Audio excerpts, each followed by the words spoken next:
seperti aku yang membuat kamu cinta padaku, sama seperti sel elektrolisis yang mengubah reaksi listrik menjadi reaksi kimia. Nah, pada hari ini kelompok kami yaitu kelompok 1 akan membahas mengenai elektrolisis dari praktikum yang sudah kami lakukan. Nah, siapa aja sih yang di kelompok kami? Nah, yang pertama ada saya Agustus jadi ada saya Chandra Yohana absen 3. Saya Frederick Martin absen 13. Nah, sebelumnya kenapa sih kita memilih atau mendapatkan elektrolisis ini? Apa sih latar belakangnya? Jadi elektrolisis ini adalah salah satu materi pada pembelajaran kimia. Nah, elektrolisis ini mengubah reaksi listrik menjadi reaksi kimia. Nah, kita melakukan praktikum eksperimen praktis yang dilakukan di SMA Sadang Piyata beberapa minggu lalu. Nah, pada eksperimen kita ini bertujuan untuk memahami bagaimana arus listrik mempengaruhi reaksi kimia. Jadi, gak cuman fisika kimia yang ada hubungannya, kimia ke fisika pun juga ada hubungannya. Jadi mereka saling berhubungan. Nah, lanjut. Akan dijelaskan oleh Vincent. Sekarang saya akan menjelaskan pengertian dari elektrolisis. Elektrolisis adalah penguraian suatu elektrolit pada suatu sel arus listrik pada sel elektrolis. Reaksi kimia akan terjadi jika arus listrik dan dialirkan melalui rantai elektrolit, yaitu energi listrik menjadi energi kimia. Berikut adalah dokumentasi praktek kita kemarin. Ya, kita lanjut nih merupakan hasil percobaan pada uji lab minggu lalu. Di sini bisa dilihat Fe positif, C negatif pada cairan NaCl. Kami mayoritas di cairan NaCl, Fe berbuih sedikit dan Fe melebur dan menempel pada si C. Oksigen C-nya naik berapa gram? 0, berapa gram? Cu dan Fe, NaCl cairan berubah menjadi oranye. Karena cairan menjadi buta sekali, kita nggak bisa lihat dalamnya gimana. Terus yang Fe, Cu di NaCl cairan berubah jadi hijau seperti yang tadi di gambar bisa dilihat. Yang ini.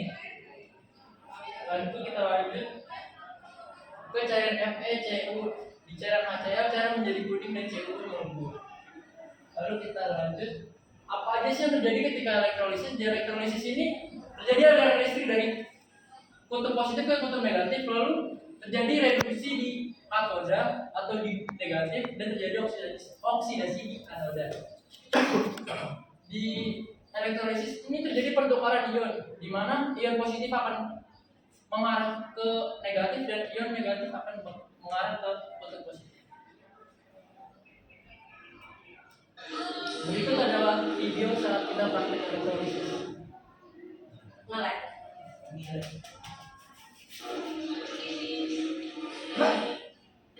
Sini bisa dilihat bahwa semua dari anggota kelompok kami kerja, tidak ada yang AFK.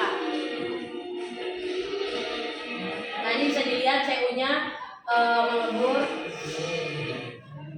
C-nya melebur. Nah, jadi sekarang kita masuk ke kegunaan sel elektrolisis pada kehidupan sehari-hari, yaitu ada penyembuhan logam. Jadi penyembuhan logam sendiri itu adalah penambahan lapisan logam, sedikit lapisan logam ke dalam lapisan logam lainnya. Jadi tujuan dari penyembuhan logam sendiri ada dua, yaitu untuk menambahkan sifat teknis dan juga mekanis pada suatu logam, juga untuk melindungi sebuah logam dari sebuah korosi. Lalu biasanya itu penyembuhan logam itu bisa digunakan pada garpu yang dilapisi dengan perak, juga pada bumper mobil yang dilapisi dengan kromium.